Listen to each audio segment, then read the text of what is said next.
부엌 싱크대에 등을 기댄 채 저는 21살 청년의 뜨거운 시선을 온몸으로 느끼고 있었습니다. 불과 몇 시간 전만 해도 어린아이처럼 여겼던 그 아이가 지금은 완전히 다른 존재로 제 앞에 서 있었습니다. 팔로 저를 가두고 숨결이 닿을 만큼 가까이 다가온 그의 모습은 더 이상 제가 기억하던 그 소년이 아니었습니다. 이건 정말 일어나서는 안 되는 일이었습니다. 하지만 제 몸은 이미 거부를 멈춘 지 오래였습니다. 모든 것은 그날 오후 혜진 언니에게서 걸려온 전화 한 통에서 시작되었습니다. 언니는 저보다 5살 많은 47살로 20대 때부터 지금까지 정말 끈끈하게 지내온 사이였습니다. 혈연은 아니지만 언니 동생하며 지내는 소중한 친구였습니다. 그날따라 유난히 기분 좋은 목소리로 전화를 하셨습니다. 서윤아, 우리 준혁이가 군대에서 휴가 나왔어. 같이 저녁 먹자. 준혁이를 마지막으로 본 게 언제였을까 생각해보니 아마 중학교 2학년 때였던 것 같습니다. 그때만 해도 깡마른 체구의 목소리도 가늘었던 아이였는데 벌써 21살이라니 시간이 참 빠르게 흐른다는 생각이 들었습니다. 오후 3시에 오기로 약속했는데 2시 50분쯤 초인종이 울렸습니다. 일찍 왔나 보다 싶어 문을 열었는데 그 순간 저는 깜짝 놀라고 말았습니다. 키가 185cm는 좋게 넘어 보이는 청년이 서 있었습니다. 짧게 깎은 까까머리에 어깨가 넓고 군 생활을 하면서 단련된 몸이 옷 위로도 확연히 드러났습니다. 그 청년이 환하게 웃으며 인사를 건넸을 때 저는 정말 당황스러울 수밖에 없었습니다. 서윤 이모, 오랜만이에요. 목소리마저 저음으로 완전히 변해 있었고 얼굴도 턱선이 각져 있으며 눈빛에는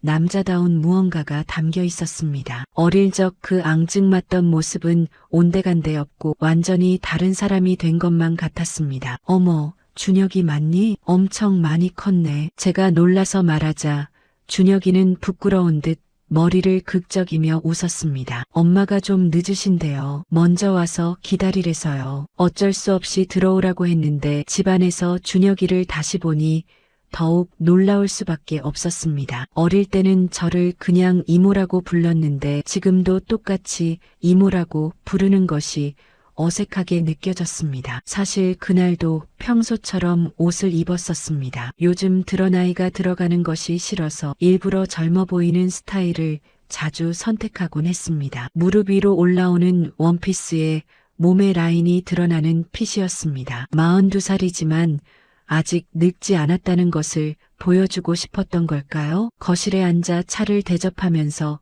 이런저런 이야기를 나눴습니다. 군 생활은 어떤지, 휴가는 며칠이나 나왔는지 물어보며 자연스럽게 대화를 이어갔습니다. 그런데 준혁이가 계속해서 저를 빤히 쳐다보는 것이 느껴졌습니다. 처음에는 오랜만에 봐서 그런가 했는데 뭔가 그런 시선이 아니었습니다. 어떻게 표현해야 할까요? 남자가 여자를 볼 때 보내는 그런 눈빛이었습니다. 차를 따라주려고 몸을 숙일 때마다 준혁이의 시선이 제 가슴 쪽으로 향하는 것을 느낄 수 있었습니다. 일어나서 걸을 때도 제 뒤를 훑어보는 것 같았습니다. 이상하게 온몸이 뜨거워지는 느낌이 들었습니다. 준혁이가 갑자기 물어왔습니다. 이모는 왜 결혼 안 하셨어요? 갑작스러운 질문에 당황했지만 그냥 인연이 없었다고 대답했습니다. 그러자 준혁이가 하는 말에 제 얼굴이 확 달아올랐습니다. 이모가 이렇게 예쁜데 남자들이 눈이 없나 봐요. 21살 청년이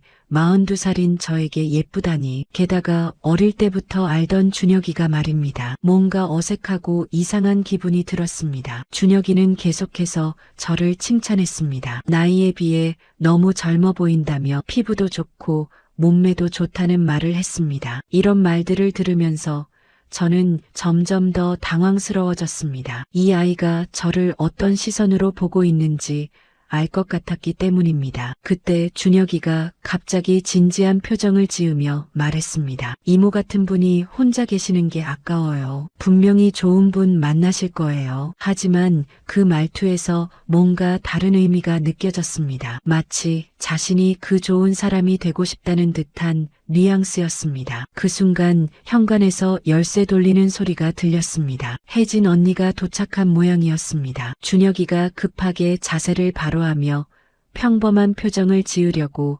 애쓰는 모습이 보였습니다. 하지만 저는 아직도 준혁이의 그 시선과 말들이 머릿속에서 맴돌고 있었습니다. 언니가 들어오면서 밝게 인사를 나눴지만 저는 왠지 마음이 편하지 않았습니다. 준혁이와의 대화가 계속 머릿속을 맴돌았기 때문입니다. 그 시선, 그 말투들이 정말 그냥 칭찬이었을까요? 언니는 늦어서 미안하다며 웃으셨습니다. 일이 늦게 끝났다면서요. 그리고는 준혁이를 보며 먼저 와서 심심하게 했냐고 물으셨습니다. 준혁이는 별일 없었다고 대답했지만 저와 눈이 마주칠 때마다 뭔가 의미심장한 표정을 지었습니다. 저녁을 같이 먹기로 했는데 준비하는 동안 준혁이가 도와주겠다며 부엌까지 따라왔습니다. 언니는 거실에서 TV를 보고 계셨고 저희 둘만 부엌에 있게 되었습니다. 부엌이 좁다 보니 자꾸 몸이 스치게 되었습니다. 제가 냉장고에서 뭔가를 꺼내려고 할 때 준혁이가 뒤에서 그릇을 건네주면서 몸이 밀착되었습니다. 그때 준혁이의 단단한 가슴이 제 등에 닿는 것을 느낄 수 있었습니다. 순간 온몸에 전기가 통하는 것 같았습니다. 준혁이도 의도적으로 하는 것 같았습니다. 싱크대 앞에서 설거지를 할 때도 굳이 제 뒤로 지나가면서 허리 부분을 스쳐 지나갔습니다. 양념을 건네줄 때는 손을 일부러 오래 잡고 있기도 했습니다. 가장 당황스러웠던 건 제가 높은 선반에 있는 그릇을 꺼내려고 발끝으로 서 있을 때였습니다. 준혁이가 뒤에서 팔을 뻗어 도와주겠다고 했는데 그때 준혁이의 몸이 완전히 제 등에 붙었습니다. 몸이 완전히 가까워지는 것을 느꼈을 때 정말 얼굴이 화끈거렸습니다. 그때 언니가 부엌 쪽을 보시며 물으셨습니다. 너희 뭐해? 준혁이가 재빨리 몸을 떼며 대답했습니다. 그냥 요리 도와드려요. 저도 급하게 마음을 진정시키려 했지만 가슴이 계속 두근거렸습니다. 저녁을 먹는 동안에도 준혁이는 계속 저를 쳐다봤습니다. 언니가 모르게 의미심장한 미소를 보내기도 하고 물을 따라줄 때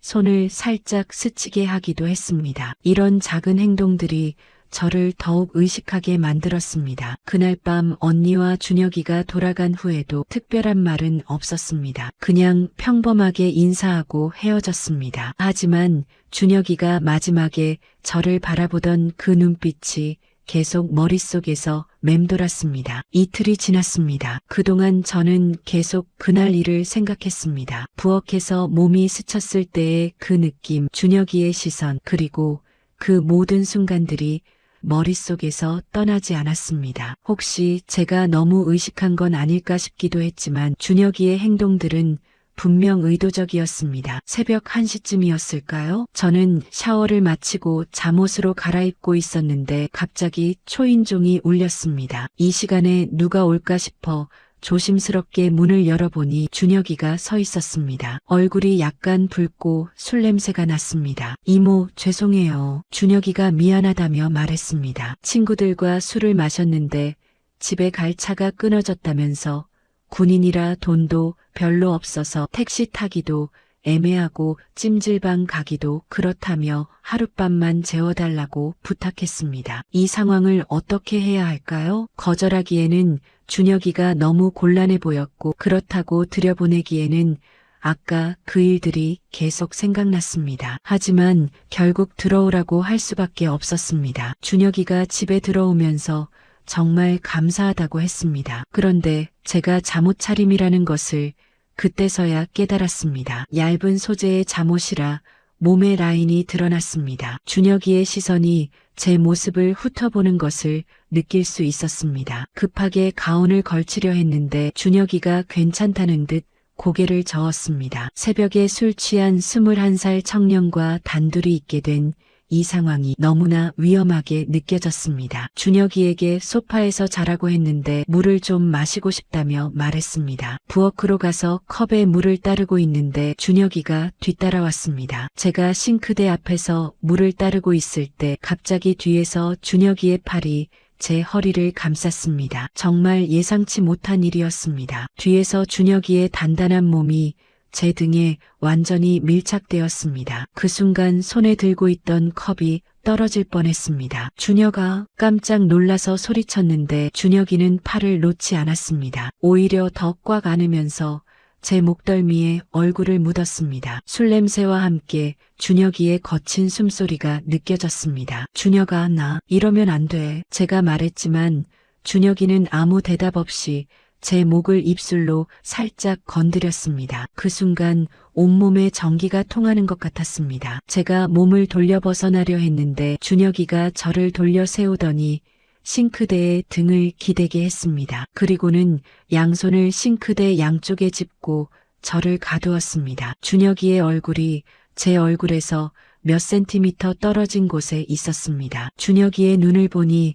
완전히 진지했습니다. 장난이나 술 때문이 아니라는 것을 알 수 있었습니다. 준혁아, 안 돼. 우리는 이러면 안 돼. 제가 말했지만 준혁이는 한 손으로 제 볼을 감싸더니 엄지손가락으로 제 입술을 살짝 건드렸습니다. 그 터치가 너무 부드러워서 거부하기가 어려웠습니다. 준혁이가 천천히 얼굴을 가까이 가져왔습니다. 제 마음은 거부하고 싶었지만 몸은 움직이지 않았습니다. 정말 오랫동안 이런 스킨십을 받아본 적이 없었기 때문입니다. 그때 제가 간신히 고개를 돌렸습니다. 준혁이의 입술이 제 볼에 닿았습니다. 준혁이는 멈추지 않고 제 귀 아래쪽부터 목까지 천천히 입술을 옮겨갔습니다. 정말 어떻게 해야 할지 모르겠었습니다. 이건 정말 안 되는 일인데 제 몸은 점점 준혁이에게 기대고 있었습니다. 준혁이의 따뜻한 체온이 너무 간절하게 느껴졌습니다. 준혁이가 제 어깨에 부드럽게 입을 맞췄습니다. 그 순간 제 무릎에 힘이 빠지는 것 같았습니다. 이런 상황에서 제 이성은 점점 흐려져 갔습니다. 준혁아, 정말 안 돼. 언니한테 어떻게 말해? 마지막으로 제가 말했지만 준혁이는 저를 꼭 안으면서 제 등을 쓰다듬었습니다. 그 손길이 너무 달콤해서 더 이상 거부할 수 없을 것 같았습니다. 그때 갑자기 핸드폰 진동 소리가 들렸습니다. 준혁이의 핸드폰이었습니다. 그 소리에 우리 둘 다 정신이 번쩍 들었습니다. 준혁이가 잠시 멈추면서 핸드폰을 확인했습니다. 그 틈에 제가 준혁이를 밀어내고 부엌에서 나왔습니다. 심장이 미친 듯이 뛰고 있었습니다. 방금 무슨 일이 일어날 뻔했는지 생각하니 무서웠습니다. 준혁이도 거실로 나와서 저를 바라봤습니다. 서로 말은 없었지만 방금 있었던 일이 얼마나 위험했는지 둘 다 알고 있었습니다. 그날 밤 저는 한잠도 못 잤습니다. 준혁이가 소파에서 자고 있는 것을 알면서도 계속 아까 일이 머릿속에서 맴돌았습니다. 준혁이의 터치, 그 따뜻한 숨결, 그리고 제가 느꼈던 그 묘한 감정들까지. 새벽 6시쯤 되니 준혁이가 일어나는 소리가 들렸습니다. 저도 잠이 안 와서 부엌으로 나가 물을 마시고 있었는데 준혁이가 화장실에서 나와 저와 마주쳤습니다. 준혁이는 어젯밤과는 완전히 다른 모습이었습니다. 어색해하거나 미안해하는 기색이 전혀 없었습니다. 오히려 더 당당하고 자신감 있어 보였습니다. 제 눈을 똑바로 쳐다보면서 미소까지 지었습니다. 아침 준비를 해주겠다고 했는데 준혁이가 도와주겠다며 또 부엌으로 따라왔습니다. 어젯밤 그 일이 있었던 바로 그 부엌이었습니다. 제 심장이 다시 빨리 뛰기 시작했습니다. 제가 계란을 깨려고 하는데 준혁이가 뒤에서 다가와 제 허리에 손을 올렸습니다. 어젯밤처럼 갑작스럽게 말입니다. 하지만 이번에는 더 자연스럽고 당당했습니다. 준혁아, 안 돼. 어젯밤 일은 실수였어. 제가 말했지만 준혁이는 들은 척도 안 하고 제 목덜미에 입술을 가져다 댔습니다. 어젯밤보다 더 확실하게 부드럽게 건드렸습니다. 그 순간 제 온몸이 떨렸습니다. 정말 오랫동안 느껴보지 못한 감각이었습니다. 거부해야 한다는 생각과 달리 몸은 점점 준혁이에게 기대고 있었습니다. 준혁이가 저를 돌려 세우더니 싱크대에 기대게 했습니다. 그리고는 제 얼굴을 두 손으로 감싸면서 눈을 똑바로 쳐다봤습니다. 그 눈빛에서 장난이나 호기심이 아닌 진짜 간절함을 느꼈습니다. 준혁이가 천천히 얼굴을 가까이 가져왔습니다. 이번에는 제가 고개를 돌리지 않았습니다. 아니, 돌릴 수가 없었습니다. 그렇게 깊은 입맞춤이 이어졌습니다. 그 순간 모든 이성이 무너져 내렸습니다. 42살 저와 21살 준혁이가 어릴 때부터 알고 지낸 사이였는데 이런 감정을 느끼다니. 하지만 그 순간만큼은 아무것도 생각할 수 없었습니다. 정신을 차렸을 때 저희는 아무 말 없이 서로를 바라봤습니다. 준혁이의 눈에는 만족감이, 제 눈에는 복잡한 감정이 섞여 있었습니다. 후회와 죄책감, 하지만 동시에 뭔가 채워진 것 같은 기분도 들었습니다. 준혁이가 제 이마에 부드럽게 입을 맞췄습니다. 그리고는 미소를 지으며 옷을 정리하고 거실로 나갔습니다. 저는 혼자 부엌에 남아 방금 있었던 일이 현실인지 꿈인지 분간할 수 없었습니다. 과연 이 일을 어떻게 받아들여야 할까요? 그리고 앞으로 준혁이와는 어떤 관계가 될까요? 언니한테는 절대 들키면 안 되는데 과연 비밀을 지킬 수 있을까요? 준혁이가 부대로 돌아간 후 일주일이 지났습니다. 그동안 저는 정말 복잡한 감정에 휩싸여 있었습니다. 준혁이와 있었던 그 아침이 계속 머릿속에서 맴돌았습니다. 후회와 죄책감,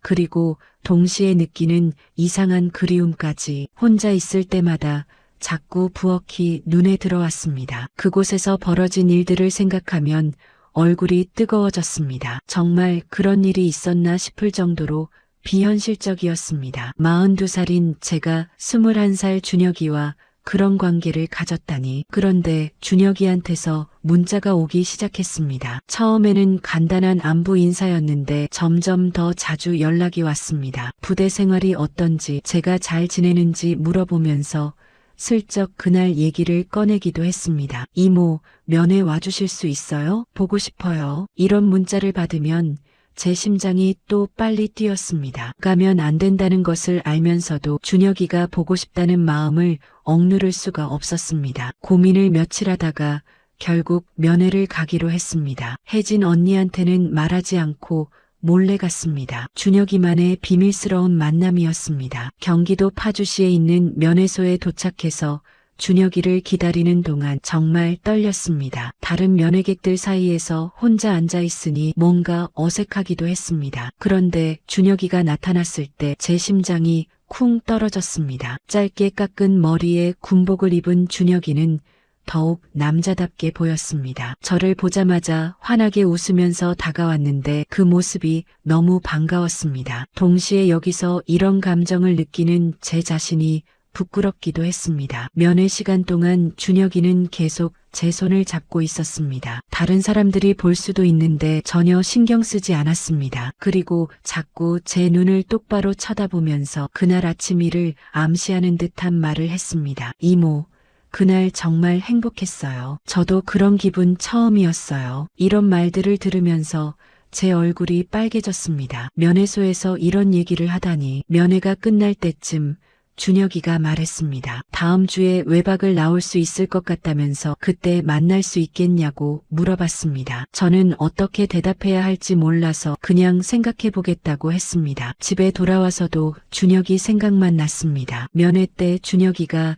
제 손을 잡던 느낌, 저를 바라보던 그 간절한 눈빛까지. 안 된다는 것을 알면서도 자꾸 다음 주가 기다려졌습니다. 드디어 준혁이가 외박 나오는 날이 되었습니다. 준혁이가 문자로 부대 근처 파주시에 있는 카페에서 만나자고 했습니다. 정말 가야 할까 고민했지만 결국 그곳으로 향했습니다. 카페에 도착하니 준혁이가 이미 와서 기다리고 있었습니다. 군복을 입은 모습이었는데 면회 때보다 더 당당해 보였습니다. 외박이라 그런지 표정도 한결 편안했습니다. 준혁이와 함께 커피를 마시고 근처를 걸으면서 대화를 나눴습니다. 군대 생활 얘기도 하고 제 근황도 물어봤습니다. 준혁이가 중간에 사복으로 갈아입고 싶다며 잠깐 어디 들렀다가 다시 나왔는데 사복을 입은 모습이 정말 달라 보였습니다. 더 어른스럽고 매력적이었습니다. 저녁 시간이 되어 같이 식사를 했습니다. 준혁이가 저를 대하는 태도가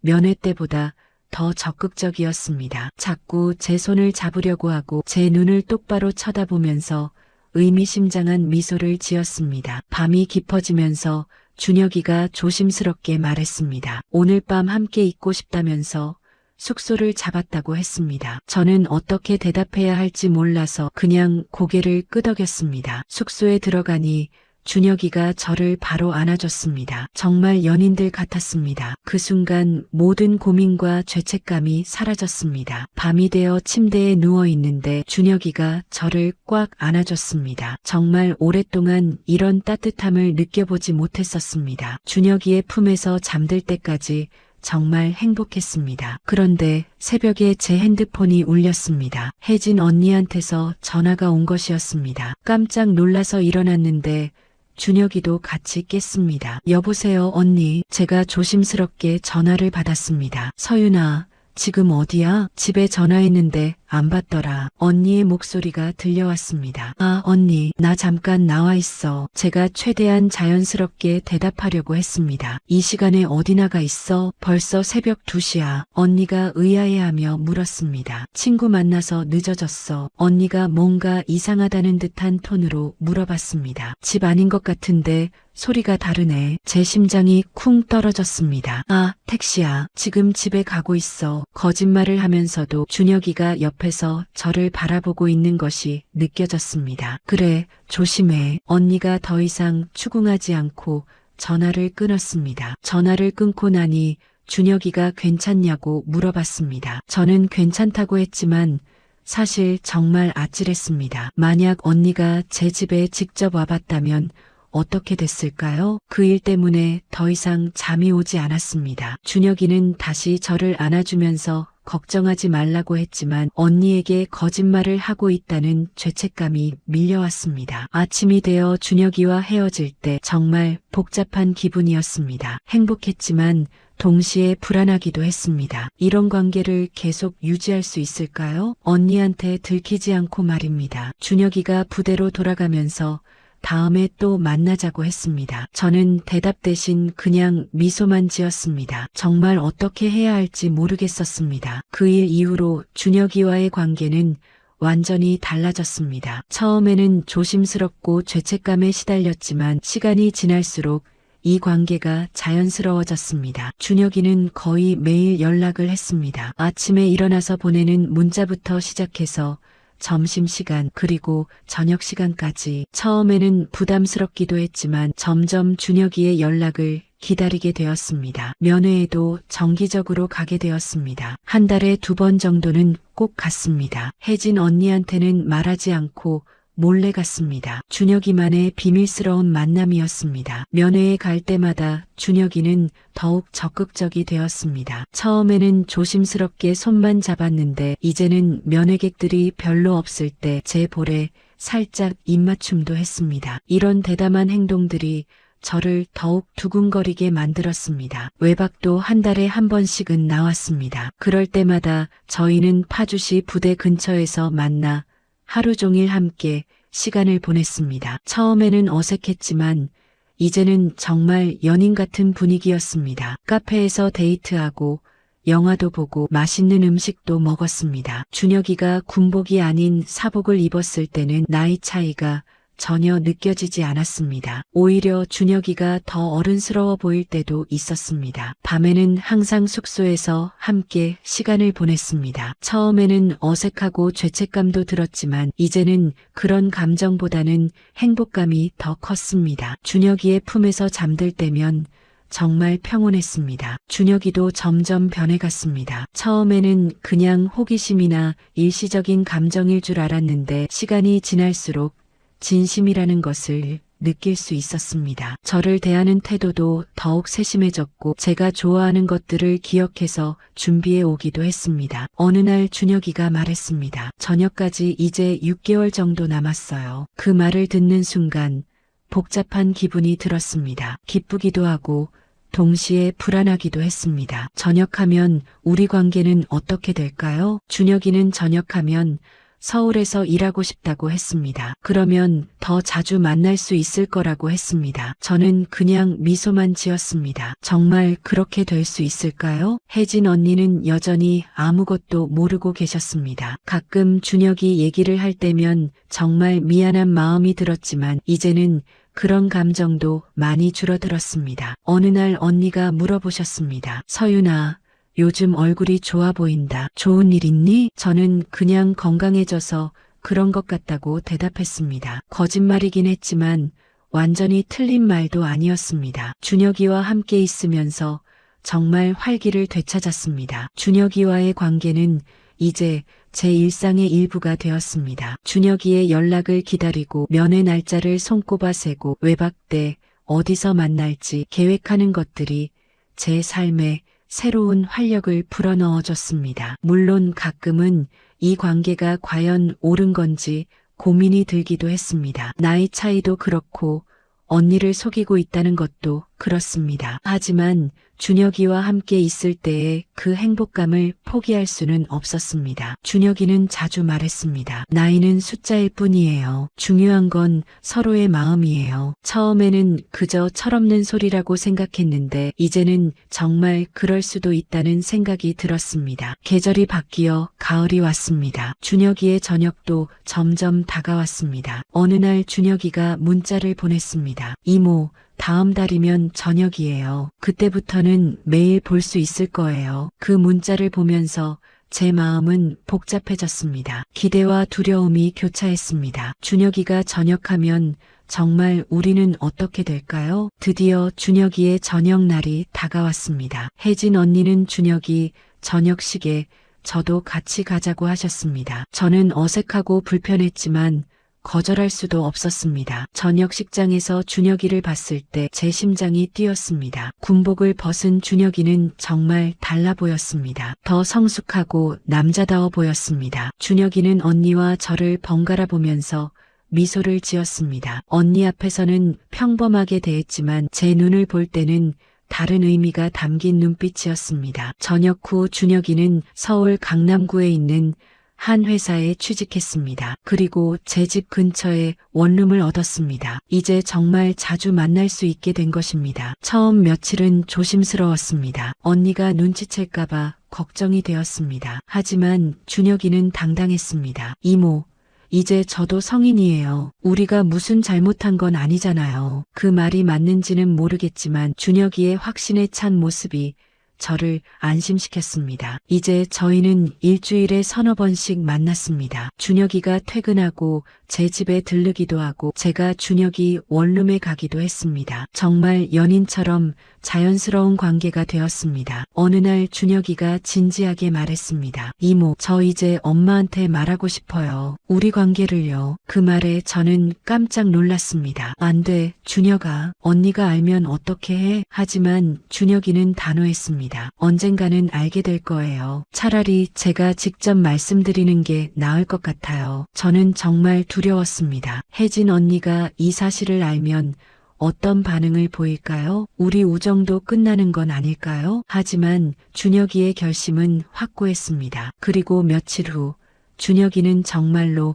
언니께 말씀드렸습니다. 처음 언니의 반응은 충격이었습니다. 믿을 수 없다는 표정으로 저희를 바라보셨습니다. 그리고 한동안 아무 말도 하지 않으셨습니다. 저는 정말 미안했습니다. 언니께 어떻게 이런 일을 할 수 있었을까 싶었습니다. 하지만 이미 벌어진 일이었습니다. 며칠 동안 언니는 저와 연락을 끊으셨습니다. 그 시간이 정말 고통스러웠습니다. 준혁이는 계속 제 곁에서 위로해줬지만 언니를 잃을지도 모른다는 생각에 밤마다 눈물을 흘렸습니다. 하지만 일주일쯤 지나서 언니한테서 연락이 왔습니다. 만나서 얘기하자고 하셨습니다. 카페에서 만난 언니는 많이 지쳐 보이셨습니다. 처음에는 아무 말씀도 하지 않으시다가 천천히 입을 여셨습니다. 서윤아, 처음에는 정말 화가 났어. 내가 제일 믿었던 친구가 그것도 내 아들과 이런 관계라니. 저는 고개를 들 수가 없었습니다. 하지만 며칠 동안 생각해봤어. 준혁이도 이제 어른이고 너도 내 인생이 있잖아. 내가 뭐라고 할 자격이 있나 싶더라. 언니의 말에 눈물이 났습니다. 언니 정말 미안해. 하지만 정말 좋아해. 제가 말하자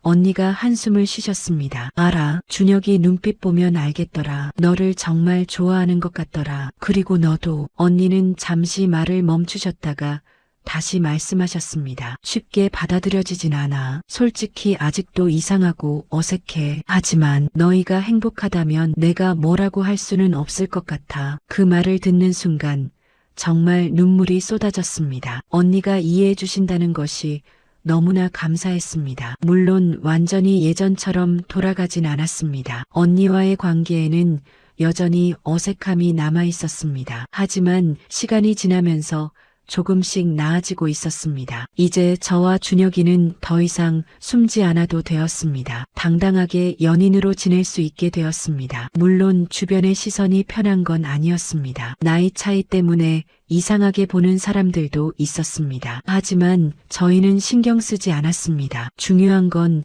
서로의 마음이었으니까요. 지금 창밖을 보니 봄이 다시 찾아왔습니다. 준혁이와 처음 만난 지 벌써 2년이 지났습니다. 그동안 참 많은 일이 있었습니다. 금지된 사랑으로 시작해서 이제는 당당한 연인이 되었습니다. 앞으로 어떻게 될지는 모르겠습니다. 여전히 나이 차이는 있고 주변의 시선도 완전히 편하지는 않습니다. 하지만 준혁이와 함께라면 이겨낼 수 있을 것 같습니다. 여러분, 사랑에는 정답이 없는 것 같습니다. 나이도 상관없고 상황도 상관없습니다. 중요한 건 진심이 아닐까 싶습니다. 물론 쉽지 않은 길입니다. 많은 어려움과 고민이 있었습니다. 하지만 때로는 마음이 이끄는 대로 살아보는 것도 필요한 것 같습니다. 이 이야기가 어떻게 끝날지는 저도 아직 모르겠습니다. 하지만 지금 이 순간만큼은 후회하지 않습니다. 준혁이와 함께하는 이 특별한 시간들을 소중히 간직하면서 말입니다. 인생은 길고